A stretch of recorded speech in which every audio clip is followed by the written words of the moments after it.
lagi dengan saya Konia. Saya lagi background saya ini batik-batik semua ya.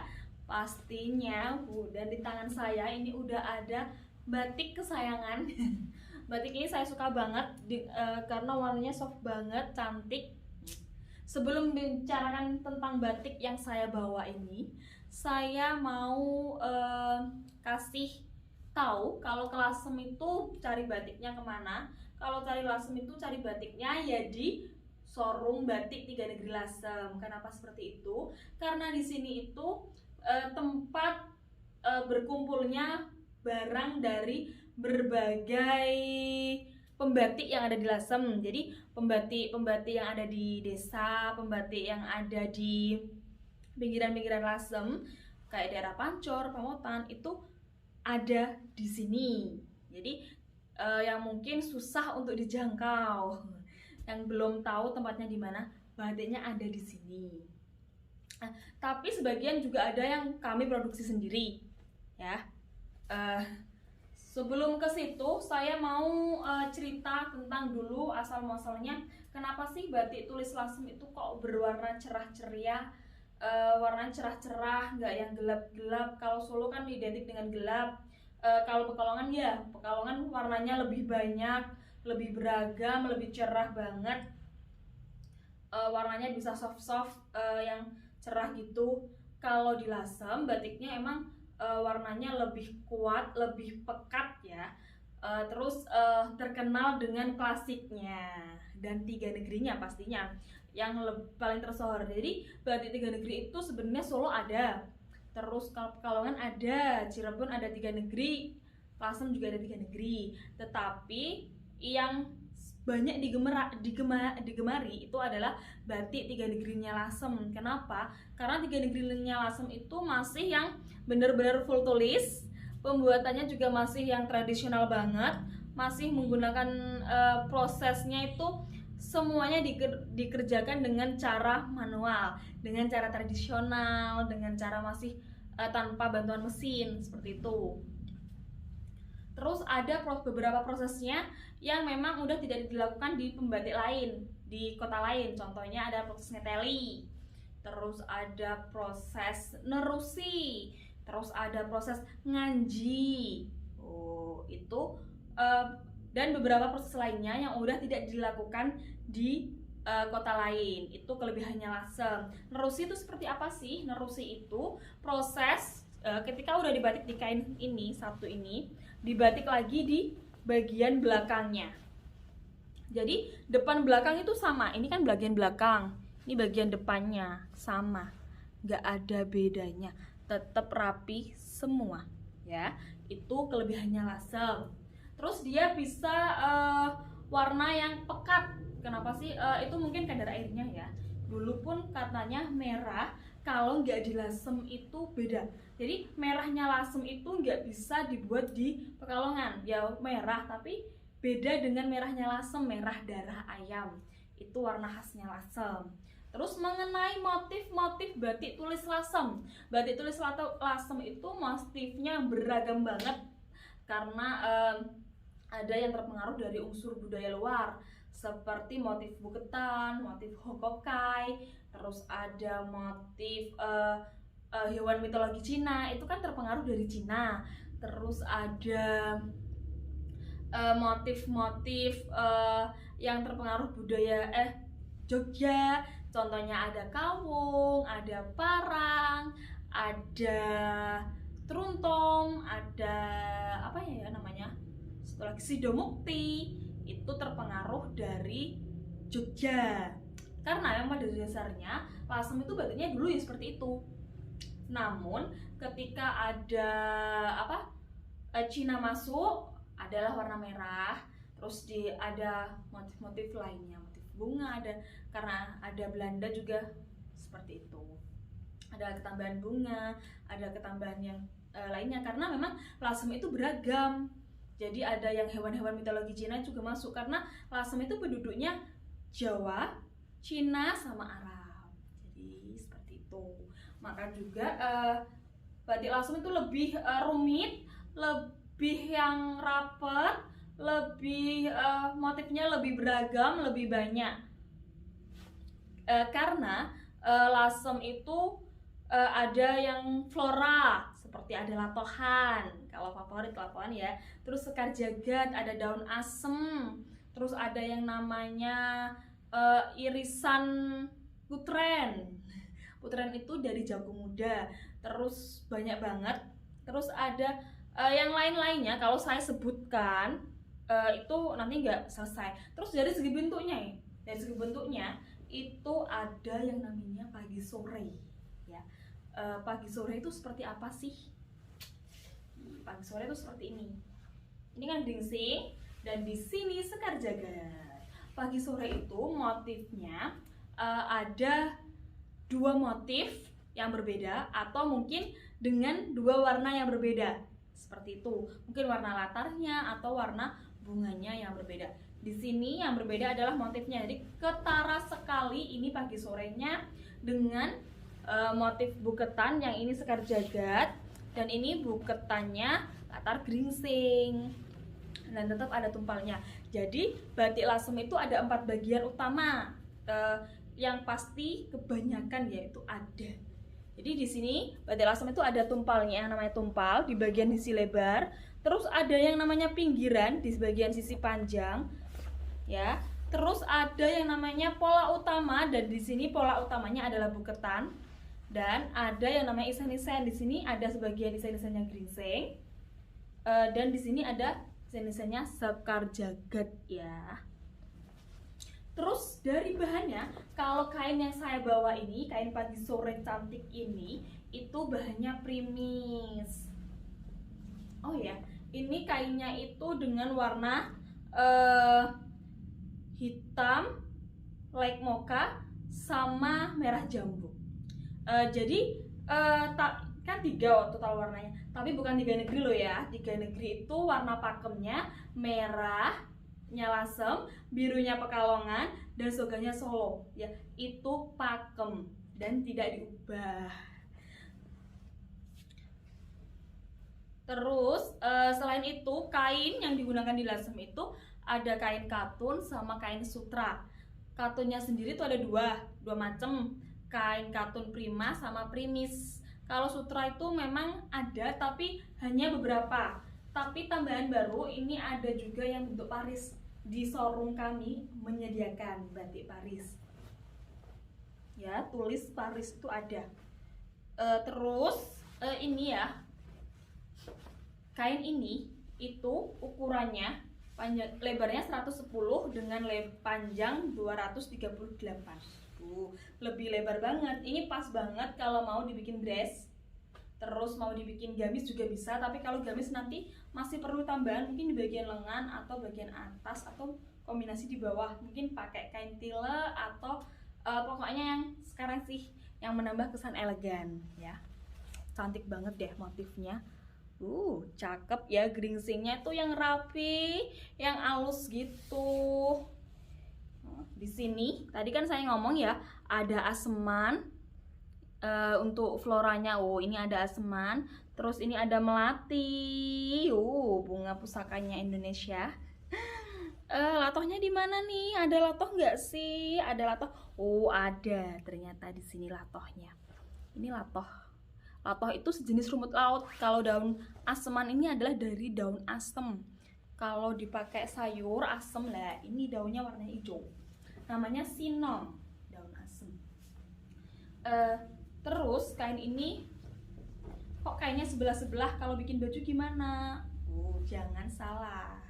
Jangan bingung. Nanti akan setelah saya menyampaikan tentang apa sih gringsing itu dan kenapa sih ada batik pagi sore, nanti akan saya contohkan bagaimana kalau kain ini dipakai jadi baju atau jadi kain ya. Gringsing itu adalah motifnya seperti ini, seperti sisi ikan ya. Jadi bentuknya bulat-bulat terus ada titiknya seperti sisi ikan. Sisi ikan itu kan berfungsi untuk melindungi tubuh ikan dari hal-hal yang kurang baik di laut ya. Jadi sama halnya dengan Geringsing ini berfungsi untuk melindungi tubuh si pemakai dari hal-hal yang tidak diinginkan, hal-hal yang kurang baik ya. Jadi pembatik lasem itu sambil menyanting, sambil berdoa, berharap nanti si pemakai akan selalu dalam lindungan Tuhan Yang Maha Esa, selalu dalam kebaikan, seperti itu ya. Lalu yang bagian sekar jagatnya ini, sekar jagat itu kan berarti bunga dunia ya. Sekar artinya bunga, jagat berarti dunia. Jadi pemakai sekar jagat itu akan bertambah karismatiknya, akan bertambah keeleganannya, akan bertambah keanggunannya. Apalagi ini disertai dengan bunga buket yang cantik. Dari buketan bunganya itu bunga krisan. Bunga krisan itu adalah bunga kunonya lasem yang diambil dari Cina ya. Jadi bunga krisan itu ada di salah satu musim di Cina yang ada di musim semi. Seperti itu. Untuk warnanya, warna kain ini tuh dasarnya hitam, terus merah jambu sama light mocha. Bisa ya ini tuh ada banyak banget. Kalau saya sebutin satu-satu ini, tumpalnya seritan ya, cakep. Terus ini ada latohnya, daun asemnya yang kecil-kecil rapi gitu ya, rapi banget. Itu ada kupunya juga yang lagi berterbangan.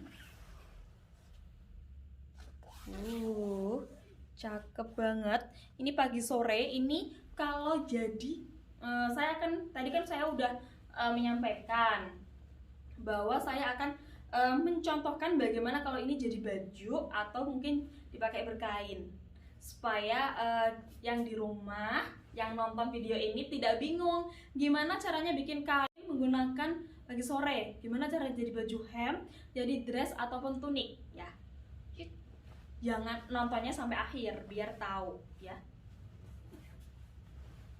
Jeng-jeng, ini mungkin bisa ini di bagian depan, terus geringsingnya ditaruh di belakang boleh, atau mau pakai fullnya ini itu pakai sekar jagat, lalu bagian lengannya, atas lengan itu pakai geringsing boleh, atau mungkin mau dibalik, geringsingnya dipakai di tubuh, terus ininya dipakai di lengan, sekar jagatnya. Atau mungkin separuh kiri kanan, seperti ini ya, seperti ini kiri kanan. Atau mungkin mau atas bawah ya, atasnya geringsing, bawahnya sekar jagat boleh, atau mau depan belakang juga boleh. Itu berlaku untuk hem, kemeja, dress, tunik, blus, bisa semua. Kalau mungkin sayang dong kain bagus kok dijahit, nggak mau jahit deh, mau di kain aja. Jadi berkain itu bukan hanya untuk cewek aja ya, cowok juga bisa berkain, boleh sah-sah aja, dan nggak yang kelihatan kurang maco, kurang keren. Siapa bilang orang Bali tuh pakai kain loh ya. Ini saya mau mencontohkan. Pertama, biasanya saya lipat sedikit bagian sini. Saya kakinya agak dibuka lebar sedikit supaya nanti tidak susah ya kalau jalan, karena saya orangnya agak aktif banget ya Bu. Begini, cakep deh, cakep kan? Ini kalau mau acara formal, jadi seperti ini. Mau tumpalnya dilihatin atau enggak di sini. Ini. Kalau acara formal bisa nih seperti ini. Ini saya mau lihatin tampak geringsingnya. Jadi kan saya atasnya merah agak gelap ya. Jadi pakainya geringsingnya yang dilihatin, kelihatan lebih cerah karena tonnya kayak banyak putihnya kan, geringsing kan, karena geringsingnya itu diblok halus putih banget, padahal dasarnya itu sebenarnya hitam. Lalu mau lihatin geringsing tapi dengan masih secara santai. Jadi kain itu gak harus secara formal ya. Jadi mau pakai kerja, mau di jalan pakai mall, jalan ke pantai, pakai berkain juga boleh ya. kedua. Ini cara kedua saya berkain. Kalau saya mau memperlihatkan geringsingnya saja. Seperti itu mauku. Jadi tengah. Set. Ini dilipat.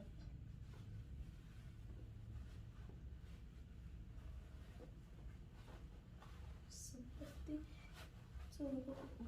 Masih kelihatan sedikit ya skirt jaketnya.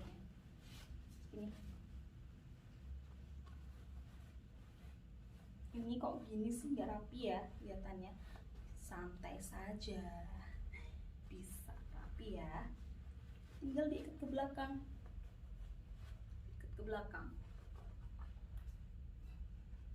ini kan bagus kan? Atau mungkin mau dilihatin skirt jaketnya, tinggal dibalik saja ya. Jadi pakai kain itu kalau formal mungkin atasnya bisa dikasih blus yang rapi, yang bahan jatuh gitu, atau mungkin dikasih atasan kebaya seperti saya ini yang lagi pakai kebaya. Centil banget deh pakai kebaya. Terus begini, atau pakai kaos dengan warna putih, hitam, atau mungkin mocha, karena ini kan pakai warna basic ya, itu bisa banget.